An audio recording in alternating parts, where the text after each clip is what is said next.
నమస్తే welcome to ABN Andhra Jyothi. నేను మీ హేమ. నా వెనుకున్నటువంటి పేరు చూస్తేనే మీ అందరికీ ఒక్కసారిగా అప్పుడు జరిగినటువంటి సిచ్యువేషన్ అంతా కూడా కళ్ళ ముందుకు వస్తూ ఉంటుంది. మనసున్న ప్రతి ఒక్కరిని కలిచివేసినటువంటి సంఘటన ఎన్నో ఏళ్ల క్రితం ఢిల్లీలో జరిగినటువంటి నిర్భయ సంఘటన. అయితే ఆ ఇన్సిడెంట్ జరిగిన రోజు మనందరం చాలా ఫైట్ చేసాం, మనందరం రోడ్ల మీదకి వచ్చాం. ఎలా అయినా సరే నిర్భయకు జస్టిస్ జరగాలి అంటూ కూడా మనం చాలా ఫైట్ చేసాం.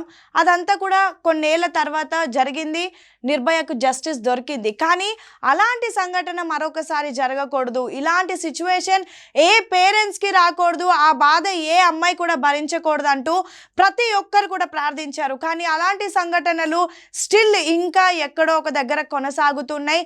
మరీ ముఖ్యంగా ప్రతిరోజు మనతో తిరిగేటటువంటి వాళ్ళు, ముఖ్యంగా మన చుట్టూ ఉండే వాళ్ళ నుండే మనం చాలా వరకు ఎదుర్కొంటూ వస్తున్నాం.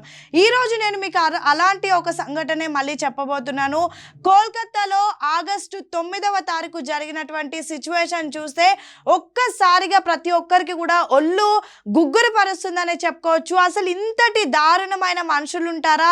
ఇలాంటి నీచమైనటువంటి మనుషుల మధ్య మనం బ్రతుకుతున్నాం అనేది నిజంగా ఒక షాకింగ్ విషయం అని చెప్పుకోవచ్చు. అదేంటంటే పశ్చిమ బెంగాల్లో ఉన్నటువంటి కోల్కతాలో ఆర్జీకర్ మెడికల్ కాలేజ్లో ఎంతో చక్కగా తన ఫ్యూచర్ పైన ఎన్నో ఆశలతో ఒక విద్యార్థిని జాయిన్ అయింది. అక్కడ జుడాగా అంటే జూనియర్ డాక్టర్గా కూడా పనిచేస్తుంది. ప్రతిరోజు కూడా తను ఇంట్లో చక్కగా వాళ్ళ అమ్మ నాన్నకి చెప్పేసి హాస్పిటల్కి వచ్చి ఎంతోమందికి తన సేవలను కూడా అందిస్తుంది. అలాంటి ఒక విద్యార్థి అత్యంత దారుణంగా అత్యాచారం చేసి హత్య కాబడింది. ఆ సిచ్యువేషన్ గురించి ఈరోజు నేను మీకు చెప్తున్నాను. అసలు ఏం జరిగింది, దాని తర్వాత పశ్చిమ బెంగాల్ హైకోర్టు చాలా సెన్సేషనల్ నిర్ణయం తీసుకుంది. అదేంటో ఇప్పుడు చూద్దాం. యాక్చువల్లీ ఇలాంటి విషయాలు మనం డిస్కస్ చేయొద్దు, కానీ మన మధ్య కూడా ఇలాంటి వాళ్ళు తిరుగుతున్నారు, మీరు అప్రమత్తంగా ఉండండి అని చెప్పడానికే ఇది ఒక చిన్న ప్రయత్నం అనే చెప్పుకోవచ్చు. ఇక ఆర్జీకర్ కాలేజ్లో మెడికల్ చదువుతున్నటువంటి జూనియర్ డాక్టర్ ఆగస్టు 9వ తారీఖు అంటే 8వ తారీఖు రాత్రి తన విధులు ముగించుకొని ఫ్రెండ్స్ అందరితో కలిసి డిన్నర్ చేసి అక్కడే ఉన్నటువంటి సెమినార్ హాల్లో నిద్రపోతూ ఉంది. ఇక ఉదయం 9 గంటల నుంచి 5 గంటల సమయంలో అక్కడే పనిచేస్తున్నటువంటి అంటే ఒక కాంట్రాక్టర్ ఎంప్లాయ్, ఒక నీచుడు మానవ రూపంలో ఉన్నటువంటి ఒక రాక్షసుడు అక్కడికి వెళ్ళాడు. నిద్రపోతున్నటువంటి డాక్టర్ పైన అత్యాచారం చేశాడు, అనంతరం హత్య చేశాడు. అయితే ఈ సంఘటన అంతా జరుగుతుంటే కూడా అక్కడ కాలేజ్కి సంబంధించినటువంటి యాజమాన్యం కానివ్వండి, చుట్టూ ఉన్నటువంటి విద్యార్థులు ఎవరికి కూడా తెలియలేదంటే నిజంగా ఆశ్చర్యం వేస్తుంది. అయితే అనంతరం నెక్స్ట్ డే ఆగస్టు 9వ తారీఖు ఉదయం చూసినటువంటి సమయంలో సెమినార్ హాల్లో ఒక విఘాత జీవిగా రక్తస్రావంలో కూడా ఆ విద్యార్థిని పడి ఉన్నటువంటి సిచ్యువేషన్. అయితే ఇది జరిగిన వెంటనే అక్కడ ఉన్నటువంటి కొంతమంది గమనించి మొదటిగా ఏదైతే కాలేజ్కి సంబంధించినటువంటి అసిస్టెంట్ సూపరింటెండెంట్ ఎవరైతే ఉన్నారో ఆ సూపరింటెండెంట్ ఆ తల్లిదండ్రులకు ఫోన్ చేసి తను ఆత్మహత్య చేసుకుంది అని చెప్పడం జరిగింది. వెంటనే పేరెంట్స్ అక్కడికి చేరుకున్నారు. పెద్ద ఎత్తున ఆ కాలేజ్లో ఉన్నటువంటి విద్యార్థులు అందరూ కూడా అక్కడికి చేరుకున్నారు. అనంతరం ఆ బాడీని స్థానికంగా ఉన్నటువంటి ప్రభుత్వ ఆసుపత్రికి తరలించి పోస్ట్ మార్టం చేసిన తర్వాత అత్యంత ఘోరమైనటువంటి విషయాలు కూడా బయటపడ్డాయి. అవన్నీ విన్నటువంటి పోలీసులు కానివ్వండి, లేదంటే అక్కడ ఉన్నటువంటి డాక్టర్లే ఒక వింత షాక్కి గురైనటువంటి సిచ్యువేషన్. ఎవరైతే జూనియర్ డాక్టర్ చనిపోయారో తను చనిపోయిన తర్వాత కూడా నిందితుడు అత్యంత నీచుడు సంజయ్ రాయ్ అనేటటువంటి వ్యక్తి చనిపోయిన తర్వాత కూడా ఆమె పైన అత్యాచారం చేశాడు.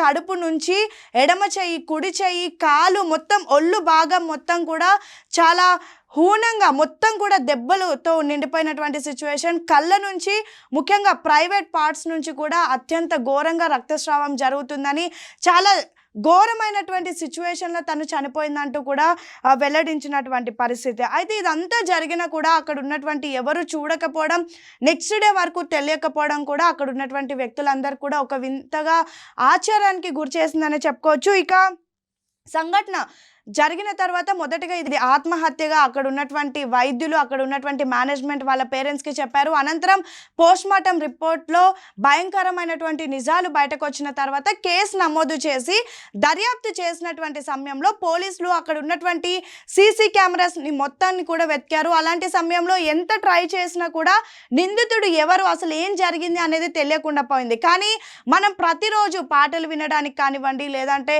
ఏదైనా చూడడానికి యూజ్ చేసేటటువంటి చేసినటువంటి ఒక హెడ్ ఫోన్స్ నిందితుడిని పట్టించింది సంజయ్ రాయ్ అనేటటువంటి ఒక వ్యక్తి. ఈ వ్యక్తి గురించి చెప్పాలంటే ఇతను డిఆర్ఎఫ్ టీంలో అదేవిధంగా ట్రాఫిక్లో ఒక ప్రైవేట్ ఎంప్లాయీగా కూడా పనిచేస్తున్నాడు, వాలంటరీగా పనిచేస్తున్నాడు కలకత్తాలోనే. అదేవిధంగా ప్రజెంట్ పోలీసులకి కూడా ఈయన ఒక కాంట్రాక్ట్ ఎంప్లాయీగా కూడా అక్కడ సేవలను అందిస్తున్నాడు. ముఖ్యంగా హాస్పిటల్కి రావడానికి కారణం ఏంటంటే ఎక్కడైతే అతను పనిచేస్తున్నాడు అంటే అక్కడ స్థానికంగా ఉన్నటువంటి పోలీస్ స్టేషన్లో పనిచేసినటువంటి సమయంలో సివిల్ వాలంటరీగా పోలీస్ స్టేషన్లో పనిచేసినటువంటి నేపథ్యంలో ఈయనకి హాస్పిటల్లో డ్యూటీ పడింది. ఇప్పటికీ సంజయ్ రాయ్ అనే వ్యక్తికి 4 పెళ్లిళ్ళు అయ్యాయి. అందులో 3 ఇతను చేసేటటువంటి బాధను భరించలేక వదిలేసి వెళ్ళిపోయారు. 4వ వైఫ్ కూడా క్యాన్సర్ వచ్చి చనిపోయింది. ఇక ఈ సంజయ్ రాయ్ అనే వ్యక్తికి అక్కడ ఉన్నటువంటి పోలీసులు అంటే పూర్తిగా కలకత్తాలో ఉన్నటువంటి పోలీసులతో కూడా మంచి పరిచయాలు ఉన్నాయి. అయితే ఎప్పుడైతే తన విధులు ముగించుకొని డాక్టర్ వెళ్ళి సెమినార్ హాల్లో పడుకుందో ఆ సమయంలో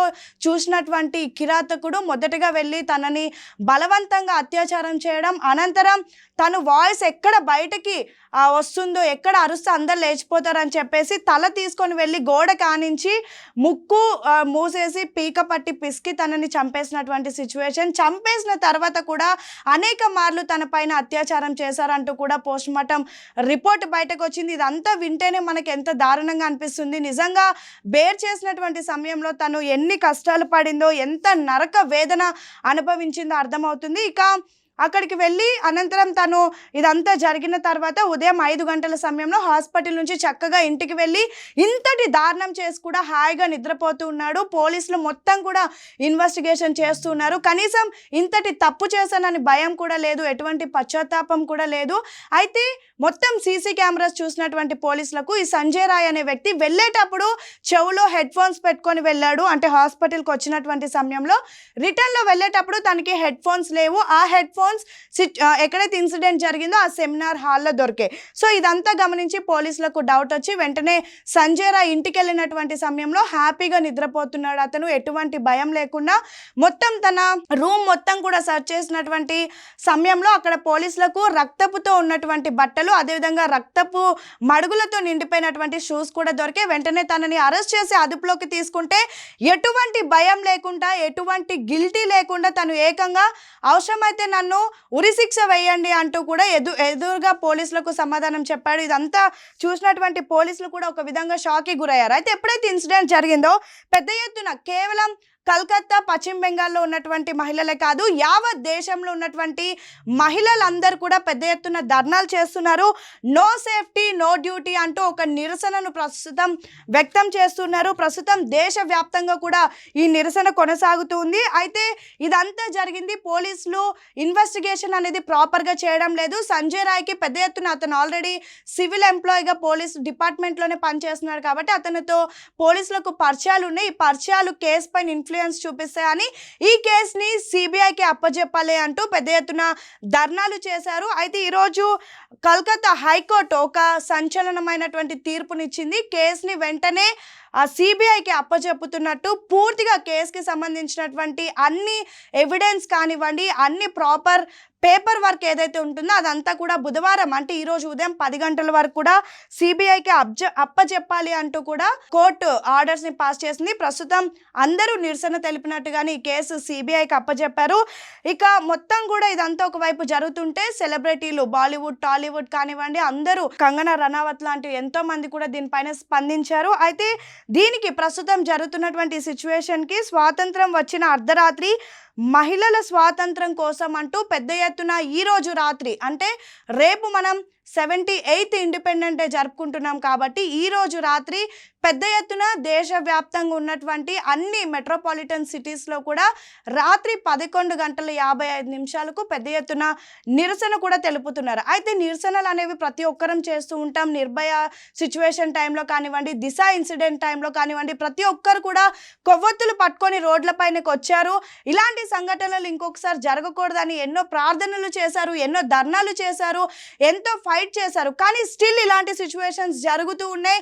మన మధ్యలో ఫోన్‌లోనే అంటే ఇప్పుడు ఇక్కడ ఇన్సిడెంట్ జరిగినటువంటి సంజయ్ రాయ్ కూడా ఒక మంచివాడి ముసుగులో ఇంతటి దారుణానికి కూడా పాల్పడ్డాడు. చుట్టూ ఉన్నటువంటి వాళ్ళందరూ కూడా అతను ఒక మంచి వ్యక్తిగానే తెలుసు. కానీ అతను అరెస్ట్ చేసిన తర్వాత అతని ఫోన్ సీజ్ చేసినటువంటి పోలీసులకు ఎన్నో షాకింగ్ నిజాలు బయటపడ్డాయి. ఫోన్ మొత్తం కూడా బ్లూ ఫిలిమ్స్ కానివ్వండి, అన్ని బూతు బొమ్మలతో ఫోన్ అంతా కూడా నిండిపోయింది. అశ్లీష ఫోటోలు, వీడియోలు ప్రతి ఒక్కటి కూడా ఆయన కంప్లీట్‌గా ఏదైతే ఈ అడల్టరీ ఉంటుందో దానికి అడిక్ట్ అయిపోయాడంటూ కూడా పోలీసులు గుర్తిస్తున్నారు. అయితే ముఖ్యంగా ఇక్కడ మహిళలకు చెప్పేదేంటంటే, ఇక్కడ ఏదో సంఘటన జరిగిందనో లేదంటే ఇంకేదో జరిగిందనో చెప్పడం ఒక ఎత్తయితే దీన్ని ఒక హెచ్చరికగానే తీసుకోవాలి. ఎందుకంటే మన చుట్టూ ఎంతోమంది తిరుగుతూ ఉంటారు. మనం పనిచేసే చోట కానివ్వండి, మనం బస్‌లో వెళ్ళేటప్పుడు కానివ్వండి, లేదంటే మనం బయటకు వెళ్ళినప్పుడు కానివ్వండి, ఈవెన్ దో మన ఇంట్లో కూడా మనం చాలా వరకి ఎంతో సేఫ్‌గా ఉండాలి. ఎవరు ఎలాంటి వారో తెలియదు. ముఖ్యంగా మనం మృగాల మధ్య బ్రతుకుతున్నామనే సంజయ్ రాయ్ లాంటి ఇన్సిడెంట్స్ మనకి నిరూపిస్తున్నాయి. కాబట్టి మహిళలు మీరు ప్రతి ఒక్క అడుగు కూడా జాగ్రత్తగా వేయాలి. మీ చుట్టూ ఉన్న వాళ్ళతో చాలా అప్రమత్తంగా ఉండాలి అనడానికి కలకత్తాలో జరిగినటువంటి ఇన్సిడెంట్ ఒక ఉదాహరణ అనే చెప్పుకోవచ్చు.